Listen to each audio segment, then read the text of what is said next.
Sean. Hey, Radcast is on. And welcome to the show, Mr. Jim Zumbo. Gentlemen, I am pleased to be here, and I use that term loosely when I say gentlemen. Al Linder. Just want to welcome you to the show. Thanks for taking time out of your busy schedule to hang out with us on a podcast for a little bit. Hey, I'm looking forward to it. There's nothing makes me happier than a cold in Minnesota. If I can't be out fishing, I should be talking about fishing. Hailing from Wisconsin, Jana Waller. Thank you so much for having me. It's Radcast. Hunting, fishing, and everything in between. Powered by Bow Spider. Brought to you by PK Lures and High Mountain Seasonings. And now, here's your hosts, Patrick Edwards and David Merrill.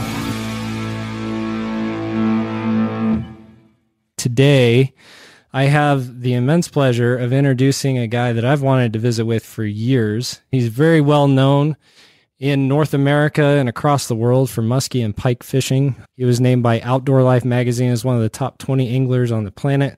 You've probably seen him on Outdoor Life TV and a number of other channels on YouTube, doing stuff with Bass Pro Shop, Eagle Claw, Clam Outdoors, you name it. But Mr. Pete Maina, thank you so much for coming on to talk about muskies today. Yeah, I'm glad to be here, I have to say. Thanks for inviting me. And actually, I wouldn't really talk muskies, but I like to hunt too, so that sounds like quite an... Yeah, and he's super amped up about it. He, about a week beforehand, I think he started losing sleep like you and I do before we go on muskie trips, and he's super amped up about it. So he's on his way now, and he talks about, for the hunter, the ultimate experience is going after those Dall sheep. And I could say for freshwater angling, I would say the ultimate is going after muskies. And you've been doing this for many years and doing it really well. Like I said, I've enjoyed reading your articles, and just tell us all just the story of where you grew up and how you got into muskie fishing. Lucky guy. I was born in Chicago, but 6 months old, my folks decided to buy a resort in Hayward, Wisconsin on the Spider Lake chain of lakes here. And they owned that and ran it for 11 years. And in those days, it was, fishing, period. And there was no recreational activity. That's what everybody did. And so I grew up on a fishing resort, and the rest was up to God. I just wired. You knew it early on. If I was ever in trouble as a kid at the resort, it was because I was fishing instead of doing what I was supposed to be doing, my little chores. Yeah, it's just, and I got to say, it's interesting on that topic. My dad, Tex, and I were fishing about a week ago, and we're on a little lake, and I kind of talked to my dad about it. I compared myself, obviously, quite a few years prior to this little girl. Dad, Mom working in the yard, this little gal sitting on a dock, and she was fishing. And she was sticking right to it and catching her own. She couldn't have been more than 5 years old.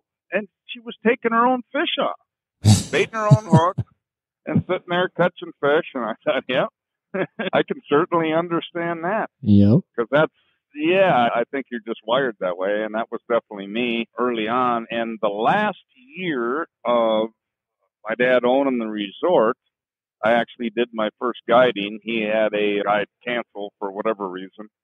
And I told the guy, my kid's got a strong back and he knows a few spots. Of course, it was rolling in those days. That's where the strong back comes in as far as boat position. And I went out and guided somebody, and the guy actually caught a muskie. And gosh, I was a hero. I got a pocket knife for a tip and a little bit of money. I was more concerned about the pocket knife than the money at the time. I thought that was pretty neat. But that kind of was the start of it. And then a few years later, we had moved, but I got a job guiding in the summers at a fishing resort where the boat and stuff was provided, and I could just ride my bicycle over there. So I started guiding at that age, and was supposed to go to college, decided that wasn't a very good thing to do. I'd rather fish. So I just kept on guiding with no specific plan necessarily, other than I wanted to fish and guide, and I understood that I had to figure out how to make a living doing that. So I fished and guided like crazy, did a lot of other things for the first 10 years. Of course, you don't have any money and you're buying lures as fast as you can. And so I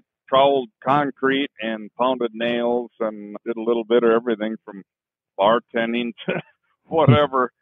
And it just kind of, I never had a grand plan, but I was on my own then, and it was pretty much booked up that early already.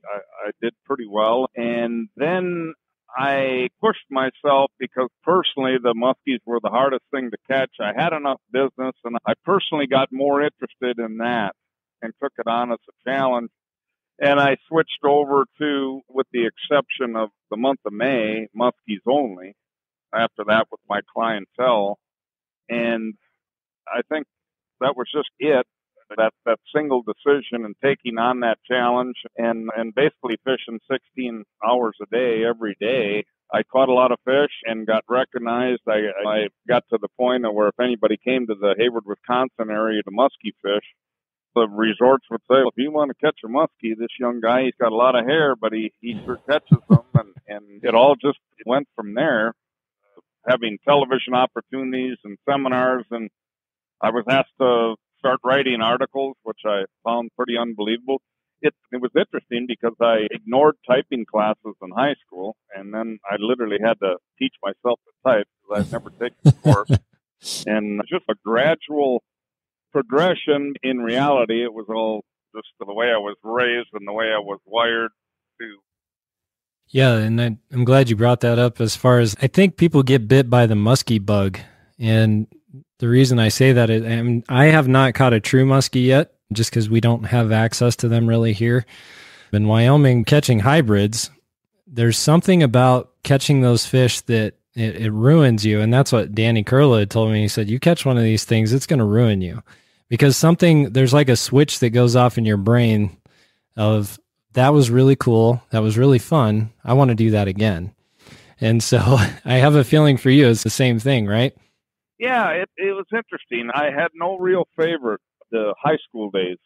I did everything, and crappies and walleyes and bass and were good enough for me as muskies, but there was something that just snapped when I got out. I was in a position, being busy enough anyway, to switch over. And then what that allows you to do too, just like anything else, if you're playing 10 different sports, but then all of a sudden you suddenly concentrate on one, when you're just completely targeting that single species and following everything that happens and trying to piece it all together, yeah, you just really do get dialed. And I do have to say that in those days, it was really a lot different. The technology and the information and everything has changed so much that when I look at it now and I look back then, it would be really hard to stand out these days because there's so many really good anglers.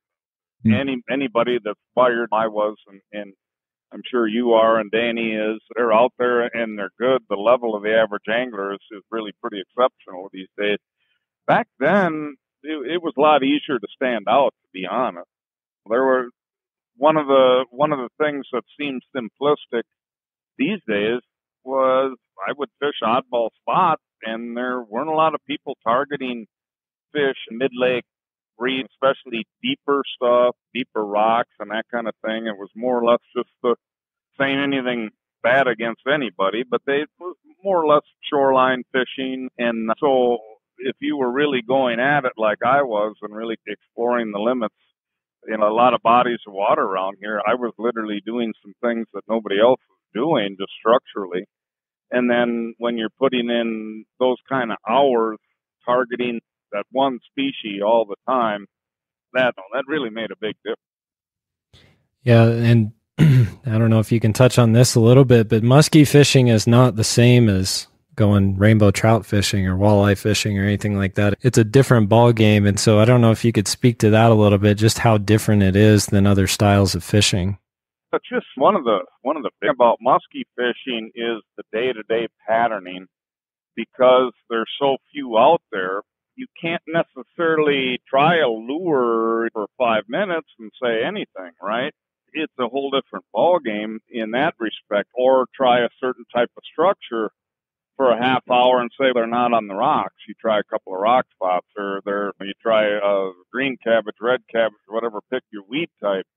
Give that a try and hoping to either find out that they're there or hoping to eliminate it as a place where muskies are hanging and active on that particular day.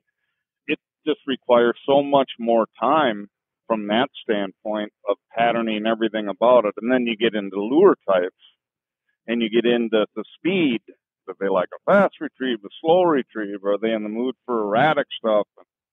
Certain depth levels, top water, there's just a tremendous amount of different options. And when you're dealing with a low density critter, it's just harder to put all those pieces together. And I would say that if there was a single thing that I got to be really good at with all of the hours on the water, it was that alone. It's just the day-to-day stuff of trying to figure out where they are and maybe where the active ones are. I really believe in that as well. At times, I think you're probably fishing over muskies in a lot of cases, but there's certain patterns to where the active fish are going and what they're feeding on for whatever reason. I think that's one thing, even with all the technology and stuff that we have these days, that one particular point we'll probably never figure out completely what it is that triggers the active fish in the system on a given day. Even a real tough day, I think there's always something, there's always a way, it's always possible to catch one if you find the right pattern, if you find the group of fish that are active. And then, unfortunately, you also got to figure out what it is that's triggering them on a tough day like that. The reality is you do get the perfect weather at times, and those are those rare days where everything's just going right, and a lot of times there's really not even a pattern structurally to a certain extent. And when they're hot, it's weird. They can be so hard to catch, but at times it almost seems like you could throw your sock in the water and catch one. There are days where there is really no particular pattern on lure type. On my guiding days, one of the things I learned early on, you never start a day regardless of what happened the day before. You don't start a day with everybody throwing a bucktail, even if the day before you caught them all on bucktails. And I would always start off with the guy in the front using what I thought in my head from prior experience and current weather was highest percentage lure that they're most likely to bite, and go on down the line. And the guy in the back of the boat, which was always me, I guess, I would just be trying different things to test the waters. And you go through that process every given day of trying to figure out what they're in the mood for, where they're located. And these days, in a lot of cases, you can actually see them with side imaging and stuff like that. But in a lot of cases, you might know fish are there, but they're just literally not active. Sometimes you actually can see that visually. In some cases, in clear water and sight fishing, there's fish you just can't make a move. And that's a pattern you gotta forget about and try something else, find something else where those fish may be willing to eat. So it's a chess game all the time. To me, that's one of the funner things about it, though. As tough as they are and frustrating as they are at times, just that challenge to try and figure out what's going on, and then combine that with potential feeding windows, probable feeding windows, which is barometric pressure changes and moon and lunar influences, and take full advantage of those kind of things when they do occur. That's the next level of being real effective out there on the water, because in a lot of cases, there's a lot of long hours where fish are pretty tough, but if you got them located, you got things dialed in a little bit, and then you have a window of activity open up. Being aware of everything about it and knowing it's a window so that you're maximizing that time period to catch as many of those fish as you can. Catch them, and you want to enjoy the moment, maybe get a quick picture and that kind of thing, but boy, you got to get right back at it, and you got to be on the same pattern. I learned a long time ago, boy, especially it's more common if you're on bigger water, but if there's a probable window coming, whether it be a predictable lunar activity or barometric pressure changes, you do not want to be driving down the lake on a long run. In a lot of cases, especially in big water where the water's rough, you can take a 30-minute run. If you do that at the wrong time, you're not paying attention to things, you may completely miss a good feeding window because you decided, I didn't catch anything there, I'm going to drive to this spot over here, but it takes you a half hour to get there and you miss the whole thing. So for muskies, what's for barometric pressure or moon phases, what do you typically look for there?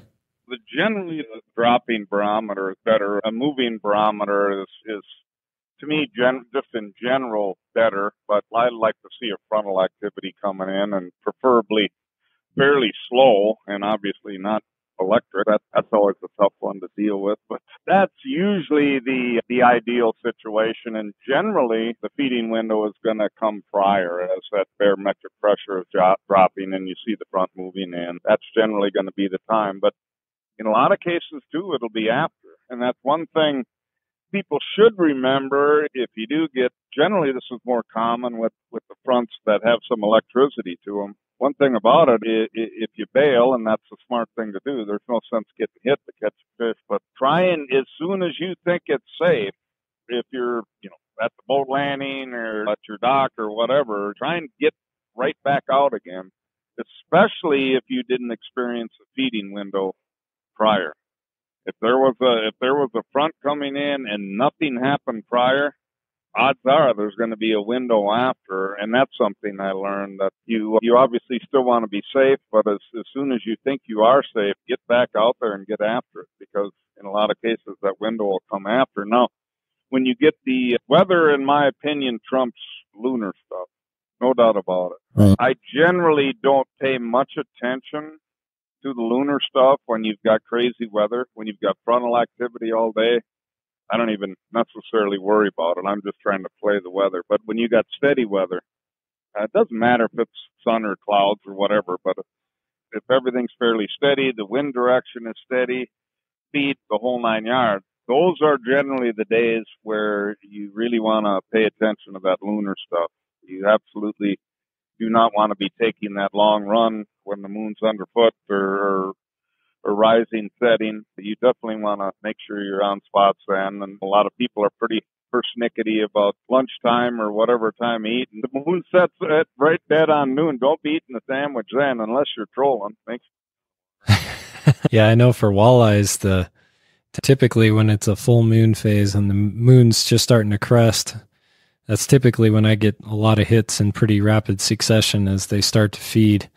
And it's, again, one of those things where you better have your line in the water. You're going to miss out on the best bite, and it may last 10 minutes and be over.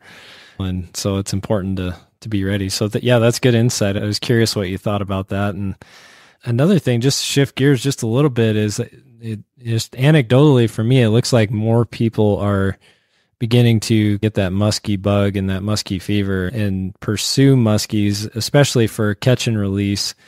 And so why do you think it is that there's, and maybe you see a different trend, but is that true that more people are doing it, and why would that be?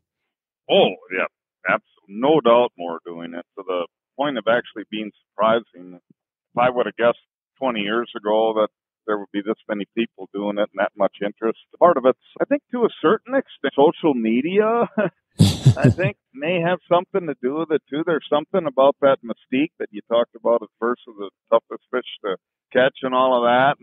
And I do think that when people are looking around on social media, yeah, it's nice to see a walleye, it's nice to see a bass, but all of a sudden they see somebody holding a great big toothy critter, and something clicks, and that's ego or whatever combination of things hit you. At least interest, you go, that's a big fish. And boy, it's got a whole bunch of teeth. It'd be nice to catch one of those. And it's one of those things that it's not for everybody. It's interesting over the years, all the guiding and stuff I've done. There were people that were out in the boat and really seemed to enjoy it and that kind of thing, but the bug doesn't hit everybody. And there's some that'll go right back to mainly bass fishing or mainly walleye fishing and that type of thing. But other people, it hits them like it hit me, and other folks like Danny, you just go, oh, you focus in on it. And then in a way, I don't know if I should be happy for them or feel sad. You get addicted to it. And in a way, that is sad to a certain extent. In recent years, I got to say, I've backed off a bit and actually been able to enjoy bass and walleye and other stuff a little more, that I don't have to be catching muskies only. And I've really gotten back to enjoying all types of fishing just a little bit more. I've always enjoyed it all. People get to taking it personally. If it hits you like that, it is an obsession. There's no doubt. You buy too many lures, You spend way too much time and money doing it, but there's something about it that just hooks you. And I still to this day, you know, when people say, why did you pick them and what about muskies, has still really got, yeah, I will say it's different with all other species in freshwater anyway. I enjoy them and truly love bluegills and crappies, and I find myself giggling and having a great time. But the muskies shock you, and part of it's that low density thing. And there's something about that with all of the fish I've caught, you still get excited. There's that rush because you haven't seen anything for hours. There's something about that, and then all of a sudden, here's the big fish, and there they are. And I had to laugh. It was literally just 3 days ago. I haven't been doing much muskie fishing because of the heat over the summer here, but I just toyed with them a little bit here the last few days, and I had a fish come up on a topwater lure, glider bait, and I've seen this before in calm water where they just suck it and literally pull it down. And I hadn't seen a fish in, I don't know, 3 hours. And that fish, I was convinced had it, and I set the hook and pulled it away from it. Yep. And I thought, after all these years, you should know better. But they still do it to you. They freak you out, and that's the part I love about it. So there's a similar story I have. The very first encounter I had with muskies was with hybrids here in Wyoming, and we had a lake that the water is super clear. You can see 30 feet, 40 feet down, really crystal clear water. And so I went there and I was trying to catch my first tiger muskie. And I'd been using a bait that Danny had recommended, and I was working it, and I saw this big dark thing behind my lure. And it just looked like a log out there floating. And I was twitching that lure, and it came a little bit closer to the boat, and that log just kept falling. And then I realized it was a tiger muskie, and he just sat there next to the boat looking at me. And my adrenaline was just through the roof at that point. And I was so frustrated because he wouldn't hit it. And he was probably 38, 40 inches, something like that, but he just wouldn't hit it. Fishing another hour, haven't seen another fish. I throw into this spot, and I'm working the lure back, and I see this muskie come charging after it, and it was a nice one. And the lure was on the surface because it was a topwater lure. Same thing. I saw him come up, but his mouth was open, and I didn't wait for the weight of the fish on the lure. And I set the hook and I pulled it right out of his mouth. And that, because I couldn't go again, I was in high school. I couldn't go again for another year to go tiger muskie fishing. That seriously bothered me for a year. Like it drove me nuts that I had done that, that I had pulled it out of his mouth. I was so mad at myself. I was so frustrated. But they do that to you. They do it. It's crazy. But I think that's part of... Yeah, go ahead. Go ahead. Yeah, I can tell you this. I guess I don't know exactly how old you are, but one of the few good things about age, it doesn't bother you, or at least in my case. I don't like it when I embarrass myself and do things like the story I just told you. I've been doing it so many years, but yeah, it used to. I'd lay awake at night and lose a big fish or mess one up. That always has bugged me back then and still to this day. When you didn't do anything wrong and you wouldn't have done it any different if you had it to do over again, that's fishing, right? But when you did something wrong, that you should know better. And if you combine that with a real big one and you don't get it because of your own stupidity, that's kind of hard to take. Yeah, it is. And especially, I knew I wasn't going to have another opportunity for quite a while, and it just killed me. And that night I didn't sleep. I was so mad, and I just kept having visions of that fish swimming off after that. And I was like, oh man, I can't believe I did that. That's part of what makes you also go back and try to do better the next time. But I do want to ask you that because there are so many people getting into the sport, one of the things that I have a hard time watching is people think, I'm going to go catch a muskie. And these hybrid muskies to me seem like they're a little bit easier to catch. They're a little bit more ready to just hammer something. I think it's the pike side of them that gives them that. They're always looking for something to eat, it seems. But people catch one, but then they realize, okay, now I've caught this thing and I don't know how to unhook it without getting hooked by these huge hooks or these teeth. And I don't know how to to handle this fish properly. So you see people grabbing them incorrectly or holding them in a terrible position, keeping them out of water too long. What advice would you give to the person that wants to go pursue muskies? What advice do you give them before they go out and actually try to catch one? But that's real important, without a doubt, and to a certain extent, somewhat of a frustrating topic, I guess, in a way, because it seems like a lot of people don't want to take that preparation, and I guess I understand it, because the desire to catch the fish and get the hot lure and this kind of thing is, more exciting than the whole idea of, trying to be responsible and really learning how to handle the fish and be prepared for the whole situation.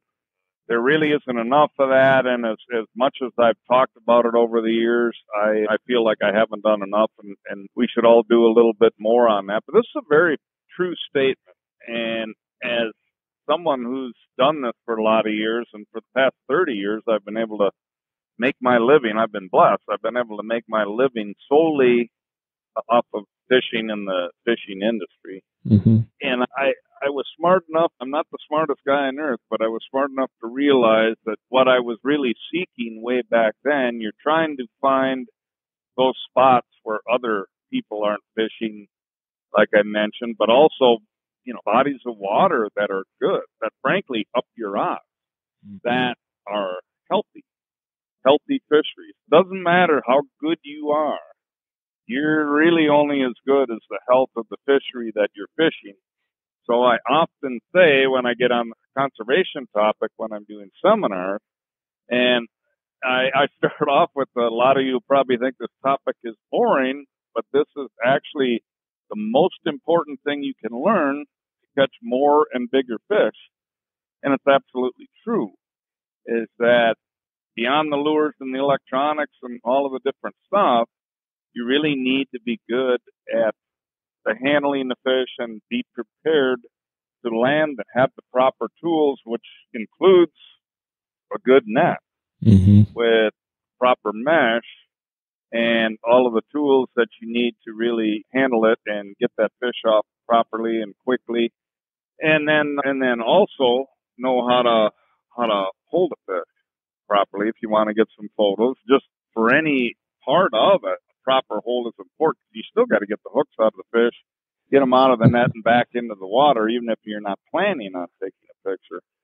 So it's always been surprising to me, to a certain extent, of how many people will actually go out and pursue muskie or northern pike, or I guess maybe in a way any species, without having any idea or practice or research on what a proper hold is, and the fact that a supported hold for any species is, and the bigger they are and the heavier they are, the more important that becomes to be aware of how to get a proper gill hold and use a supported hold in a horizontal position as opposed to just dangling vertical with a gill hold or on some kind of a holding device.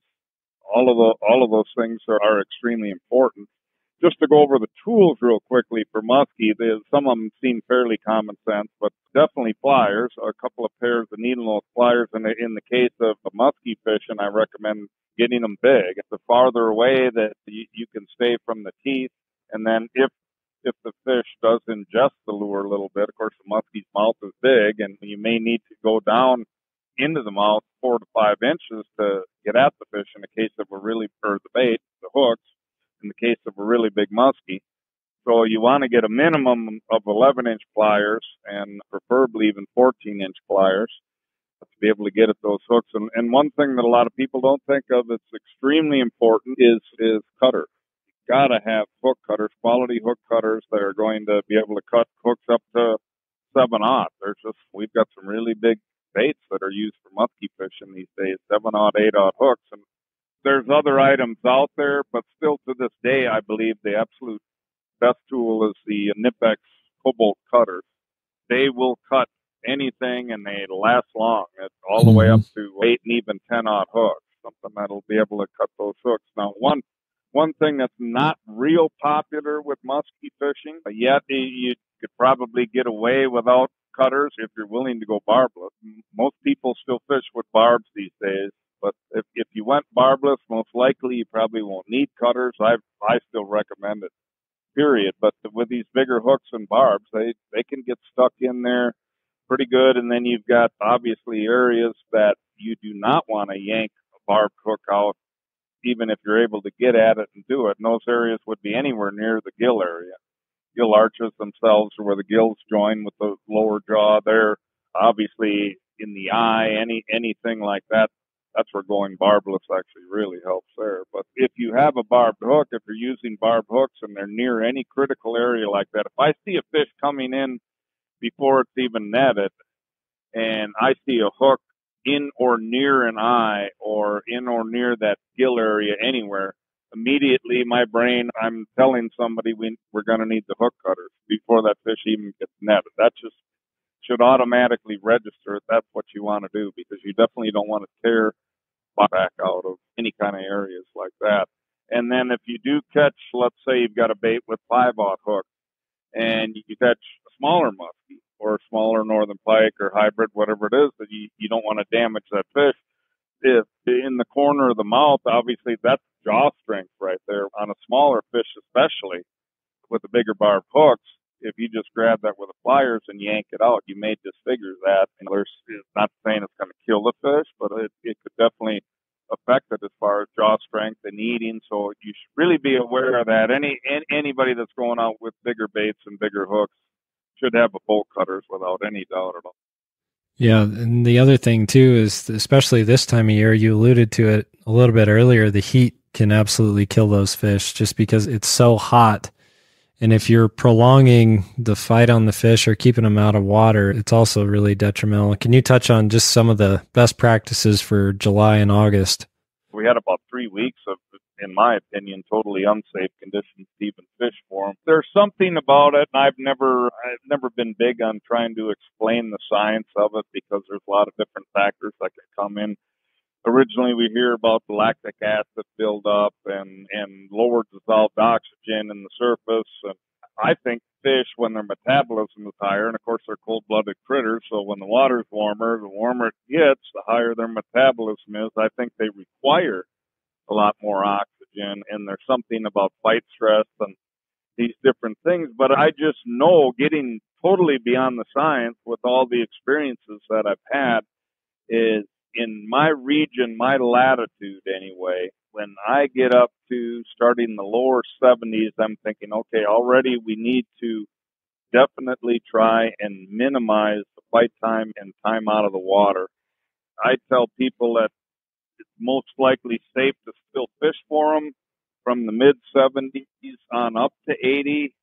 There's no exact rules. To a certain extent, you got to see how the fish are reacting. If you're pushing the temperature limit, the fish are telling you how they're dealing with things. You can tell by the way if you're doing it. And I would definitely not recommend to anyone new to the sport to start fishing right in hot water. That's just really a recipe for disaster. You want to definitely start in the lower ranges where the fish are going to be a little more healthy. But after you've handled a few, you can literally see by the way the fish react by the time you've unhooked them. And if you go through the process of actually holding one up for a photo and then dropping them back in the water, they're, in a lot of cases, in these higher water temperatures, you can just tell they don't even want to stay upright. If you do hold them upright, they're not gonna want to paddle off, and you got to spend a long time reviving. Or worse, that could happen is they may actually die on you right there. But in those upper 70 ranges, I personally got to where I do water release only, and I refuse to have any hold-up photos or anything like that. A release picture is actually just fine, and that's where I generally will actually go barbless for sure and just shake them off by the side of the boat. In my personal experience in our area, the 80-degree range, and I should specify this, don't be immediately panicked if you see 78 or 80 degrees in a situation where you've got extremely calm water and a blazing sun type of thing. You can get false readings. This should be where you figure the upper part of the water column is all in that range, which is what we experienced. We had the top top 15, 20 feet of the water column was up in the high 70s this year in June right away. And that when they can't get out of that temperature, and especially if you bring them up from deeper, cooler water into that, it's just really a shock factor. Now, I've talked with a lot of people, too, that fish down a little bit further south. It makes sense to me that maybe the 80 plateau is what I've set for myself. But in areas like Tennessee or Kentucky or wherever, if the average water temperature is higher in general over the course of the summer, it makes sense to me that those fish acclimate to that. And maybe I'd never like to say there's absolutely a set temperature for all areas, but observe the fish and read the fish as the way they're reacting to the fight and any handling as the water temperatures are warming. And frankly, it's always told me over the years when it's just time to start being careful or time to stop. You can tell the way the fish react to it.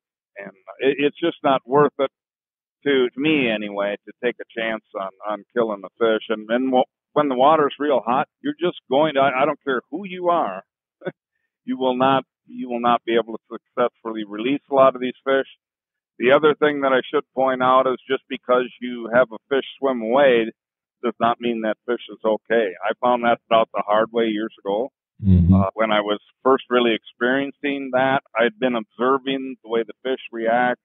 I'd had one die, and then I went to a hold-up policy, all-water release policy, and I still had fish that seemed lethargic, just not recuperating well, not swimming off strong. I had one that swam off after reviving it for a while, and it swam off. It definitely went down. It definitely stayed down. I hung around for a half hour, went about my day, came back the next day.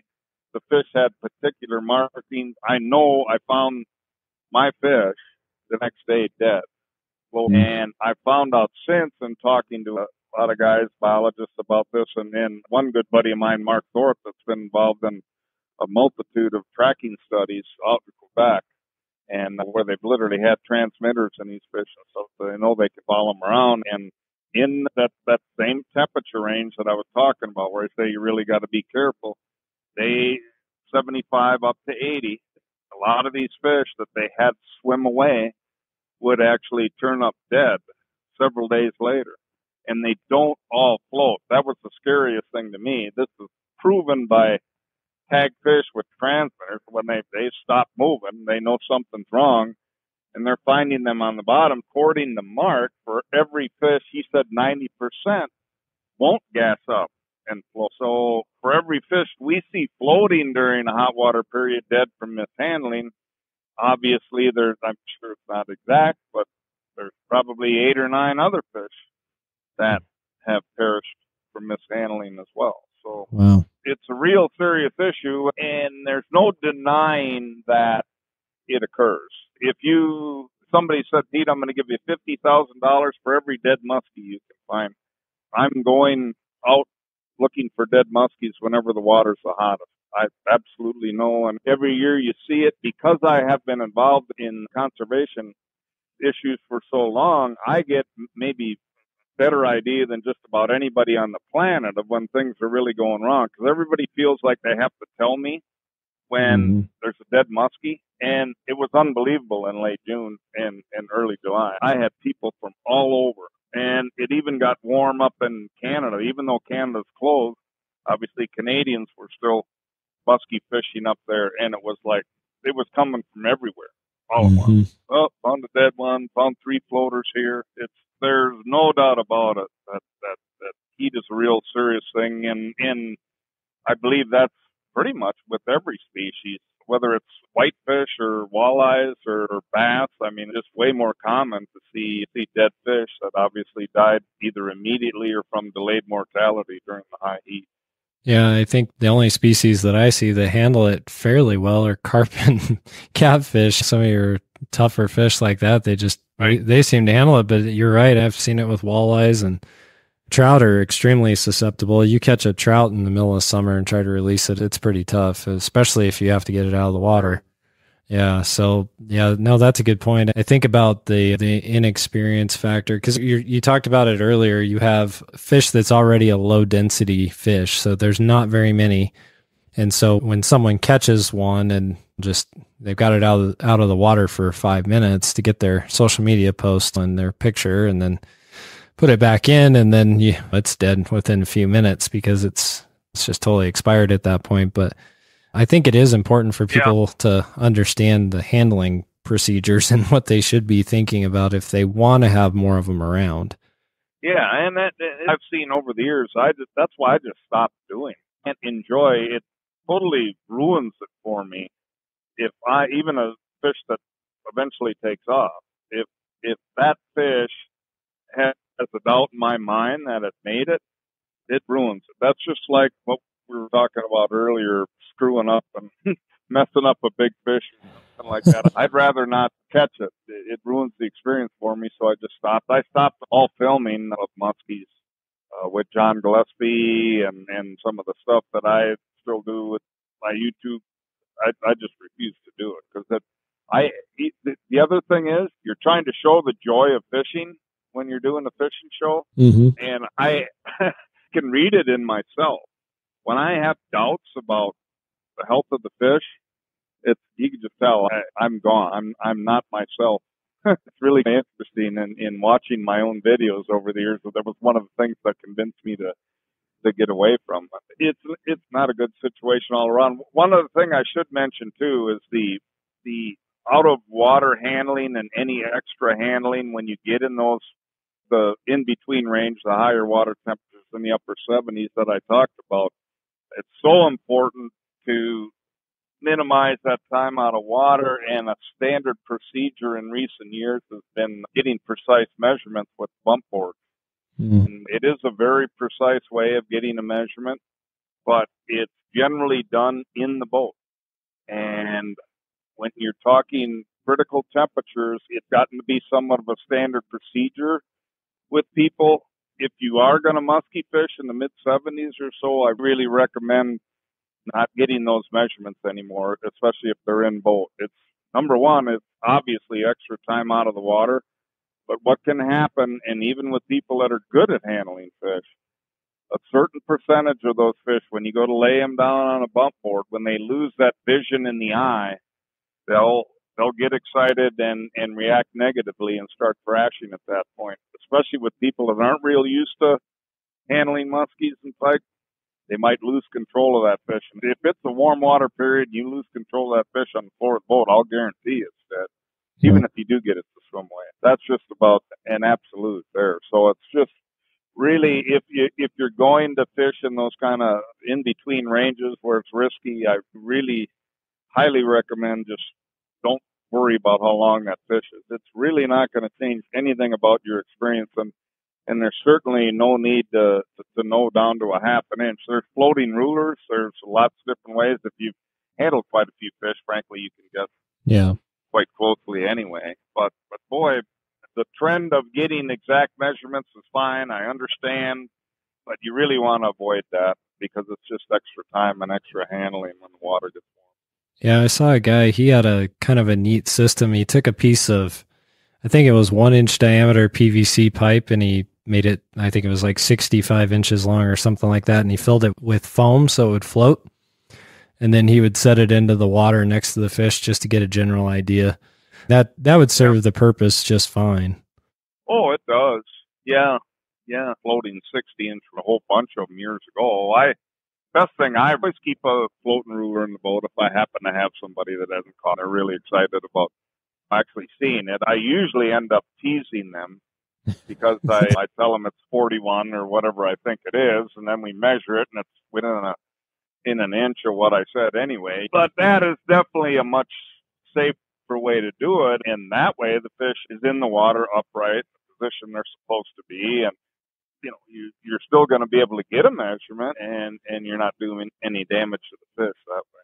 Yeah, and that for those of us out here in the West, it's really important to have a successful release because we have sterile muskies. They're hybrids, and they put them in and they live for 10, 11 years and they die. They have a fairly short lifespan. So getting those fish successfully back into the water is very important here, just because back where you are, they can spawn, but here they can't. So it's even more critical in Wyoming, Utah, Montana, Colorado, places that have tiger muskie populations, to have that successful release as well, because if we don't have any fish.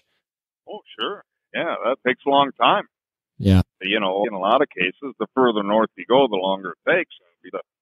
The lifespan's longer, but so's the growth. If you're taking a 50-inch muskie out of the picture in the northern latitudes, you're talking 20 years. Yeah, you might have a fish in the water to replace it, either by natural reproduction or stocking, but it's 20 years before it gets that big again. And obviously, we all like to catch a bigger one. So, yeah, it takes a long time, and it's really important. And I should point out that aging myself here, but I started when catch and release hadn't even occurred. The first 4 years of guiding, it was just standard procedure. I never thought any differently. Our size limit was 32 inches. Wow. I finally wised up because of a buddy from Muskie's Inc., and we started releasing them. It's embarrassing to tell that story. He actually suggested release, and I thought, you don't release those things. And he says, would you rather catch a big one? Yeah, I'd like to catch a big one. And they get a little older when you let them go, and they get bigger. And embarrassingly, I hadn't really thought of that. That's a pretty good idea. And I started releasing the fish, but boy, I'll tell you what, growing up in those days with a 32-inch size limit, I can tell you that very few fish snuck through, because it was an absolute rarity to get a fish over 40 inches in those days. That was a monster. And once in a while you get the freak fish that, I think in those days, those were just females that for whatever reason were wired into fishing open water or staying in open water and feeding on open water forage. So you'd get some of those fish that would stay out there and they wouldn't get targeted because people didn't know about fishing deep water ranges and suspended fish in those days. So few would make it. But that size limit, you catch your legal killing fish from about 32 to 34, 35. And the majority of the fish never got much bigger than that because we killed them. And that's just what we saw. And it was horrible comparatively, especially size structure-wise in those days. And when catch and release started, there was no denying it. People around here that were like, no way, I'm not going to do it at first.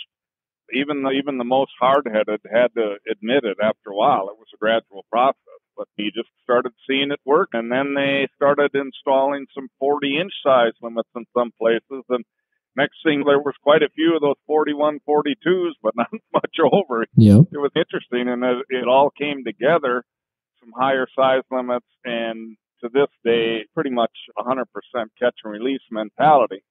And that's why the topic now that's the most important is most people are willing to release, but they aren't necessarily aware of how to do it properly, the tools and everything we've talked about, and then that you really got to be careful in that hot water. Right. We get those things solved, and you're still going to lose fish. There's no way that we'll ever get to the point of 100% success with catch and release, because some fish are going to swallow a bait, and once in a blue moon, I've even seen that in the cold water, they will have I'm not sure if it's a heart attack or what it is, but I've had a couple of fish over the years that showed up dead. I'm not sure what even happened to them. You get them in the net and they're not bleeding. I don't know what it is, frankly, but apparently they can experience a heart attack or something like that as well, because I've had it happen twice. And one time it was 34-degree water in late November when I had to break ice to get out on the lake. There was no damage to that fish at all. And you could see something. I remember thinking something was wrong when I got the fish in the net, looking at its eyes. No problem getting the bait out, pull it out of there, and it was done. Just over. Wow. Yeah, and things have changed over the last, I would say, 10 years, and you've seen this too, around the country. As far as muskies are concerned, there are a lot more, I guess you would say, strict regulations as far as lengths, what the size limit is. And here in Wyoming, up until, gosh, I think it was 4 years ago, Danny, he really pushed to change the regulations, because it was, you could have 3 per day and they had to be over 30 inches long. Tiger muskies, they grow really fast. And if you get a guy who knows what he's doing on tigers on a good day, can catch 3. And if he keeps coming back and doing that over and over again, you don't have a tiger muskie fishery. And it's a bad deal on a couple of fronts. It's bad for the anglers because the fish are gone. And then it's also bad for the biologists who had them stocked to control white suckers and carp, because now the predator's gone. And so it's a double whammy on the taxpayer and on the fisherman. But I feel like it's getting a lot better now in Wyoming. They have to be a minimum of 36 inches and you can only have 1. I know Utah, I think it was this last year, a couple of years ago, they went to a catch and release only. And it's been good to see that, just because if you want to catch a monster, you got to put them back, just like you're saying. The other thing I wanted to ask is, what are the biggest do's and don'ts of muskie fishing? And I know for me, I learned the hard way. I told the story about pulling the bait out of one's mouth earlier. So now I try to remind myself, don't set the hook until you feel them. Don't set the hook till you feel them. But what are some other things that, for novice muskie fishermen, that when they do get that follow or when they do have that fish strike, what are some do's and don'ts? Muskies love to follow any other water fish, the boat, without a doubt, figure 8 or either way. Change of direction, which I believe is what makes the figure 8 or O work by the side of the boat. I believe it's a reaction, just my guess, related that the prey, now you're there and you're eating me and it's trying to get away. And that's the response that you want to try and trigger in that fish. That's why going fast in circles on a figure 8, I think, is really what makes things happen. It's an evasive maneuver by prey, and it'll trigger the fish in a lot of cases to strike. Seeing a follow, though, polarized glasses is an absolute, and training yourself to be watching behind and below the lure and looking for any kind of color changes or anything that could possibly indicate a fish is coming. And depending on the lure type that you have, that's one variable a lot of people don't really consider, is every lure is a little different on how you might be able to trigger a fish. But one thing I always tell people is, with every different lure type, you should be able to answer this question in your head at that point. What are you going to do if you see a follow? Try and trigger a fish, because it's extremely important. One thing that's maybe the best over the years for me is a zigzag type maneuver before I even get to the boat. If I know that fish is coming, it's very effective with spinners, crankbaits. You can't do it quite as well generally with a jerk bait, but you want to do something to trigger that fish. Make it think you're aware of it and you're trying to get away, or the lure's trying to get away. Having an idea of something, even if it's wrong, is real important, because people tend to freeze otherwise if they don't have that idea in the head of what they're going to trigger that fish. And when I hit people with that, in a lot of cases, they can't answer it. Yeah. They'll put on a jerk bait, or they'll put on, what are you going to do? Are you going to give it a wild jerk and pause? Are you going to twitch it 3 times and pause? Are you going to speed up? What are you going to do? And in a lot of cases, people don't have that answer. So that's one thing to do in your own mind. And there's so many different variables that you have. Some baits are way more buoyant than others. That can be a real effective thing, by the way, to stop a lure and let it float up. But if it doesn't float up or it's neutral. But anyway, you got to have an idea of what you're going to do. Because if you can get that fish to trigger before you get to the boat, your odds actually go up. It's generally better to get them to hit out there, and you'll be able to see it, get a good hook set, and you'll be able to fight the fish a little bit better. So generally, speeding up is going to be a better thing with a topwater lure or a spinner type bait. If you've got a real buoyant bait, in a lot of cases, some real erratic twitches, and then just killing the bait and letting it slowly rise up will be effective as well. But then be thinking all the time, if that doesn't work, obviously, then you may want to try and make a real fast maneuver towards the boat from there. And then as far as there's a million things I could say, but the figure 8s and O's should be practiced by the side of the boat. That's extremely important too. Now you have, obviously, with crankbaits, you've got all different types of lips. So every lure is different in the speed you're able to maintain in a circle and the amount of line from the rod tip to the lure. In a lot of cases, just the leader is all you need, but in a lot of cases, too, a deeper diving bait, you may want to have 2 feet of line total out, just the way that bait swings in the circle. But you should practice your boat side maneuvers, especially if it's a lure that you haven't used before. Get an idea of what you would do. Imagine that muskie is already there before you get in that situation, and you don't have any time to think, and especially if you haven't done it a whole lot and you're likely to freak out. Having practiced the circle and the 8 by the side of the boat before you get a fish to come is just huge. It really is. Make sure you can do a good circle or an 8 with the bucktail without those blades stopping. The corners should be as wide as possible.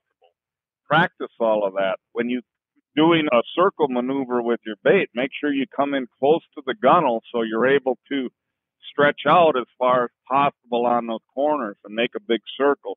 The corners are generally key. That's where the strikes are going to occur, is on the corner.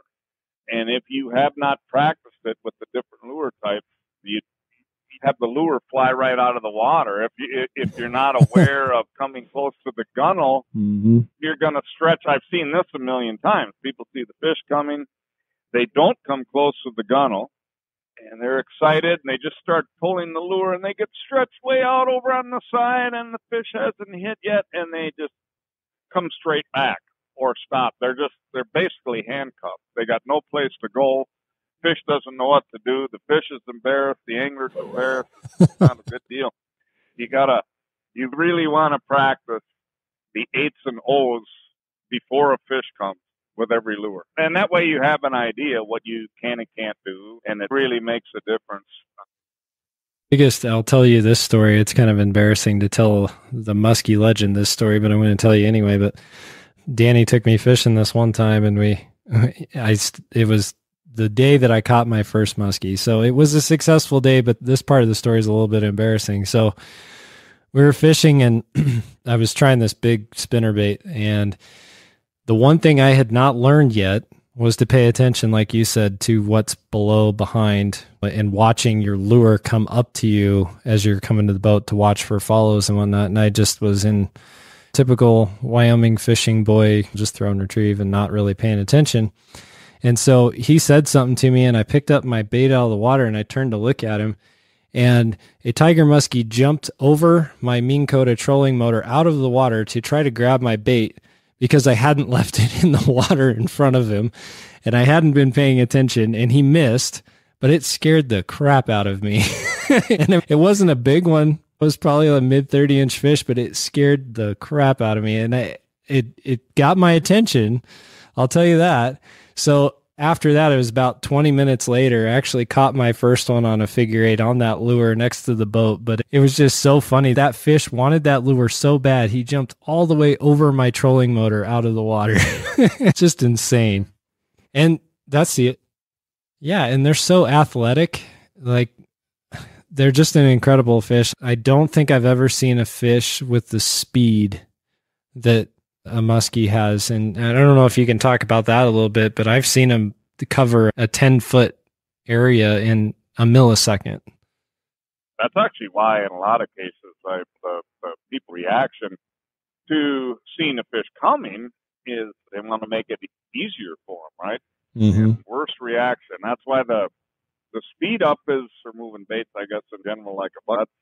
Something I tell people to, and if that fish starts coming, go as you can, because you absolutely cannot keep it away from you. And if you trigger that response, if you get them to that next level, they will get it.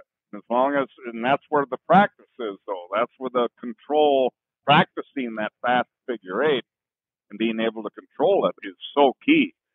But that is really what will trigger them in a lot of cases. And yeah, when it comes to speed, they've got plenty of it. There's no doubt. If they want it, they will get it. And it's probably one of the most effective ways to get them. Now, that sounds exactly the opposite with certain baits, especially floaters. But sometimes killing it and letting it rise will be the deal as well. But if there's a most consistent thing to try with any lure, it's just flat speed. I've seen it work with soft plastics as well. The general reaction in the figure eight with those would be I'll generally keep them erratic and watch and see how that fish is responding. In a lot of cases, you can get them to eat it right after a jerk and a pause, and they'll do that. But if nothing else is working, I've had it work with and bulldogs and different baits where you just all of a sudden decide, okay, I'm going to treat this like a bucktail, and you don't twitch or do anything. You just rip it around in a circle as fast as you can, and all of a sudden you see that attitude of that fish change. You can almost see them get stupid, right? Just looking at their eyes is a neat feeling. I've called the shot a lot of times and rarely been wrong, where right before it happens, I'll be like, that one's going to do it, because you can just see it click in, man. And they're, especially when it's that speed deal that triggers them there. You might not get them, but they're going to try. Right. There is no way they're not going to do it. And I got a funny story. I stole the 52-incher from a guy one time. I've never seen big fish going that fast and that excited. And what was really weird about it is we probably hadn't seen a fish in 4 hours. It was fall and dreary conditions for muskies anyway, sunny, no wind. And all of a sudden this fish comes up out of the blue on a crankbait. It looks pretty active, and this guy just got excited. He was actually a darn good fisherman. But he did exactly what I was talking about with not doing the corners. He wasn't really staying close to the gunnel, and he'd race off to the side, and then he'd basically just do a 180 and come right back. And I've got a spinner bait that was out 3/4 of the way yet, and I'm watching all of this, and I'm coaching him, and I'm like, corners, you got to go wider. And this muskie, usually if they miss once, they generally get embarrassed and swim away. Not this one. He got a mouthful of water. I should say she, I'm sure, but it missed on the far corners at least 3 times. Was trying. About the time he'd come to the end of his rope, and then he'd do the 180 and come back. Poor fish had missed. And it was so funny. I'm like, I didn't actually say it, but I had been coaching them, and I see, here's my spinnerbait coming, and I just swung that right in front of him. All of a sudden, that fish saw that, and I just swung it right in front of his nose. That's what you get. Yep, that's the way it goes. So if you could share just like one of your top stories of muskie fishing success, maybe your proudest moment, what would it be? I like to ask hard questions on here. Yeah, that is a tough one.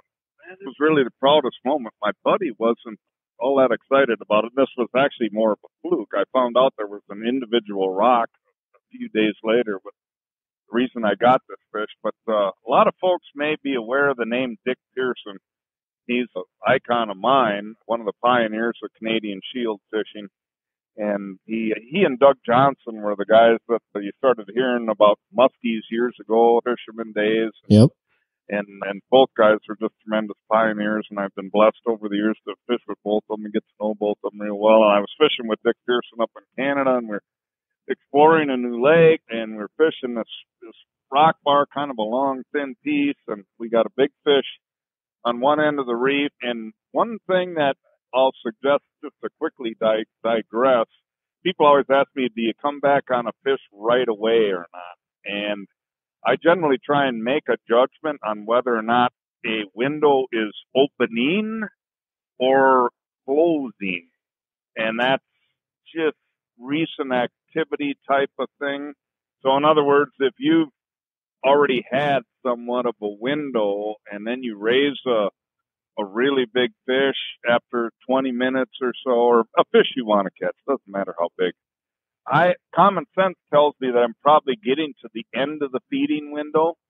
In that case, I'm probably going to leave that fish alone, because I think I'm just going to educate it to all my lures. Now, on the other hand, if we've had a slow period and I feel like we're just coming into it, then I'm generally going to get back at that fish right away.